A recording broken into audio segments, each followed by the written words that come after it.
There are two types of people in this world: movers, shakers, and stand-stillers. People that make shift happen while others ask what in the world just happened. Which one are you?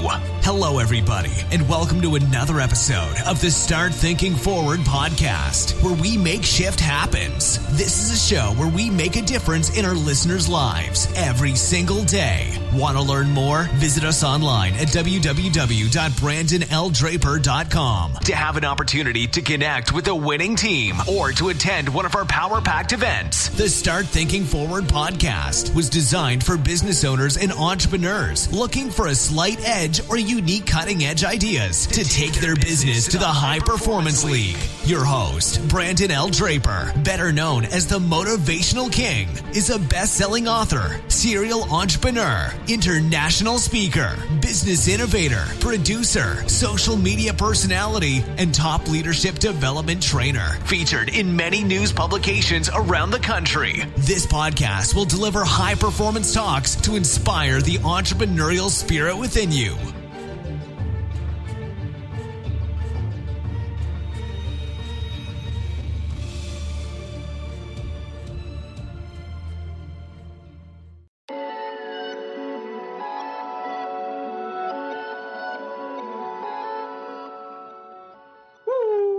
What's going on, guys? It's the one and only Brandon L. Draper, better known as the Motivational King, coming to you live at the Start Thinking Forward studios. Welcome to another episode of the Start Thinking Forward podcast. Today we will be talking about the decreasing value of information due to procrastination. And we have our guest in the studio here once again, because we always have these in-depth conversations. Damian Deep Rock. What's going on, everybody? Thank you for welcoming me to the show, brother man. Always, man. So we got an interesting topic. We don't have a whole lot of time, and I think because of the nature of what we're talking about, I don't think we have a need to really go into a lot of the extra stuff that we normally go through tonight, because that's part of the problem, is that we procrastinate, right? So let's talk a little bit about that. And I guess to start it out, I will start with this notion of what I wrote down was decreasing value of more and more information. How so many people, they're always constantly, looking for the next book, the next article, the next whatever. And that cluster of information doesn't bring them any value. It actually decreases their value because they're just stuck on that information and never the part of execution. So I want to open it up with that. Share any insight or thoughts or anything about that? They call that analysis by paralysis, or is it paralysis? Paralysis by analysis, yes. Well, all you're sitting doing is you're collecting information. You're a squirrel with a ton of nuts. Ain't burying nothing. I think, what did I say earlier? I'm going to get into that later. That pocket we get in, we're going to get into that later. No, I mean, we've all done it. This is nothing new. Procrastination is just what we do. Now, the reason is why. And I think that's what we really need to start breaking down is the why. And the one thing I've noticed in life and learning and this gathering of information is there's only two real emotions that go on with human beings, and that's love and fear. And procrastination has absolutely nothing to do with love, unless you just love to procrastinate. But it's all fear. Regardless of what we want to say as a strong, tough, I don't fear nothing, as they say, and the pride and everything else. The real truth of the matter is there's something that you're not going to for a reason. Now, I won't say you're running from it, but you definitely could be stepping back, stepping to the side, getting out of the way, or in my case, getting in my own way is a form of procrastination. And it's all the fear. It's all the fear of whatever that result is, or whatever it might be. What did we say about that earlier? It was like that idea of, okay, so We're gonna talk about it. Oh yeah, we already so, here.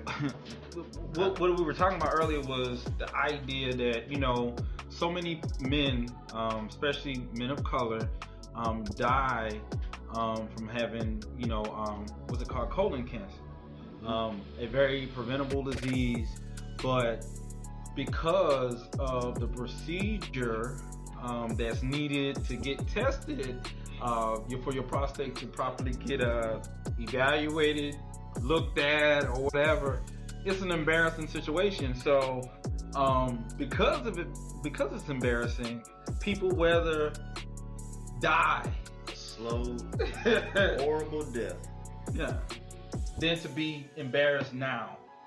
Let's talk about like how, because I don't think they're procrastinating that, hey, eventually it's gonna get to the point that I may potentially get sick and it ain't nothing I can do. I can't control what someone checks on that point, but I'm gonna procrastinate and put it off as long as I can because I don't want to face this thing that I'm me now. Mm-hmm. And that goes with so many things, because obviously, yeah. Now we're talking about the procedure in which a man would, for those young enough right now who have not experienced the joys of laying on the side of it, or laying on the table on your side, and a man checking your intestines, but not through your mouth. And it's time consuming, it's uncomfortable, it can be painful. Your body wants to tense up and do things because it's a natural reaction to have something going in places it's not supposed to go. But that right there, what he said was that people would rather go through the state of pure uncomfortableness, if that's a word, than and for a long period of time, because you're willing to die as well. You're willing to die, because I've seen people who've gone through who have died of colon cancer, and it wasn't 1 week, 2 weeks, it was almost a course of a year, and in the last 2 months of it, was laying in a hospital bed, unable to do much of anything. Eventually, he had a stroke as well. So that didn't help. That even exacerbated everything that was going on. And all of this, I won't say it could have been completely avoided, but I guess it could have been had he gone a little earlier, had he been checked out, had he done stuff, had he made proactive measures. And that proactive measure is what the opposite of procrastination. And like I said, this goes on with everything else in life. So maybe it's not colon cancer, maybe it's not a disease, it's your business, it's your school. It's your wife or your husband, kids. It's a whole lot of stuff that can exacerbates, that gets much worse than what you ever wanted to if you just took a little bit of time in the beginning. Wow. I mean, so I want to keep it moving on. So I want to move on to the next talking point when it comes to that procrastination, because as you know, the decreasing value of more information is kind of what I wrote. And the reason I say that is because some people they constantly read the same thing over and over and over. And what I mean by over and over and over, meaning they read different books on different subjects, right? And when they read books on different subjects, or I even say maybe it's the same, let's just say it's leadership. So we use leadership. They're getting a bunch of books on leadership. They read the book one time, move into the next book. You're like information junkie. Mm-hmm. So it becomes to a certain extent where that information that they have doesn't have as much value as maybe getting that one book, reading it twice, and then getting some type of transformation out of it versus just information. I think we're in a society where everything is just concentrated on information. Is never put in a way where we get the information, then that information turns into transformation. I think in our hearts and minds, that's what we want. But what I was saying is what we say we want and what we're willing to put forth the work, effort, dedication that's needed to get it is two different things. 100%. Because the mouth, my mom used to say this, the mouth says anything. But watch their feet. She used to say, watch their feet, watch their feet, watch their feet. Because if you watch the feet and you see which way their feet's going, no matter what the mouth is telling you, They can't go the opposite direction of where their feet's going. No matter what the body, like you're in basketball, they always tell you watch the feet. Because if you keep watching a person body, they can do this and you think they're going one way, but the feet gonna tell you which way they really about to go. Yeah, can't lie. So anyway, what do you think about that decreasing value when it comes to information, especially with this new generation with just so much information floating?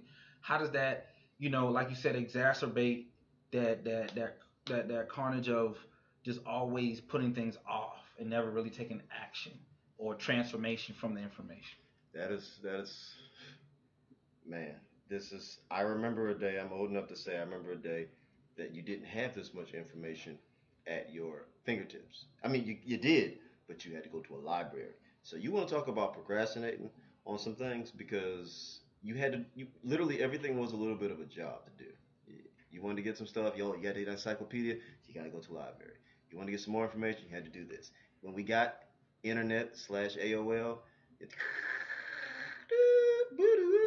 you waited 20 minutes for it to load up, and information took 3-4 minutes to get there. So that right there, it wasn't procrastination. That one, but you learned to be patient. But this new generation has everything at their fingertips.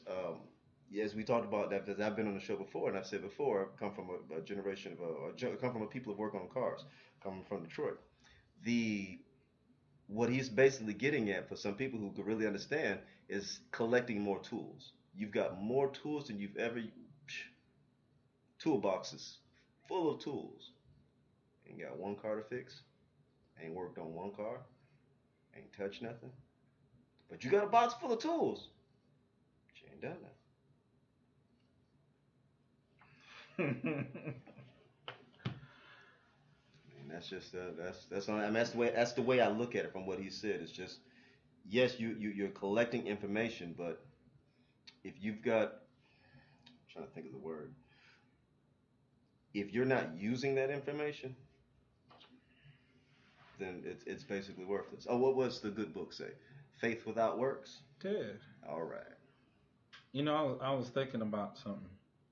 But some people were born with certain. Okay, I'm not gonna say born. Some people have certain tools, or certain tools may have been inherited. Certain tools, and it's kind of funny if you look at it from a mental standpoint, where if all you have is a hammer, everything else is a nail. As they say, yeah, I've heard that definitely. Mm-hmm. It's like, because this is all I got is the hammer, so I'm starting to see everything as a nail. How can I drive it this way? How can I? Because that's all I got. But if I got a drill gun, if I got a different tool, then my outlook on things looks different. And I think that's what this show is about.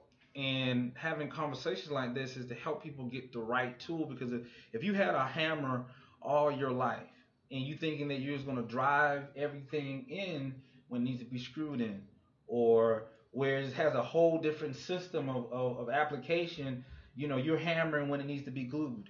It's all these different, but you always trying to see things through the eyes of a hammer. So it's about equipping yourself with these tools, and these tools are not unique. They're not something that's unobtainable. These are learned behaviors and learned way of thinking that allows each and every one of us to participate, or should I say, vibrate at a higher frequency of seeing their ultimate best version of themselves. Right? So, like I said, there's nothing special about me. It's just that I'm able to vibrate at those frequencies because I see next level. I've been through certain things, and now my thinking, my vibrations are a little different, and these aren't nothing special to me. I just think it's something that we all have to reach within ourselves and try to come up with that blueprint, and not get drowned out with the information, that we don't take it to the next level. But this also goes with what I said in the beginning. Not saying that I said this, but as in this has been said before, that that fear does it to everybody. I mean, I'm speaking mainly from my experience.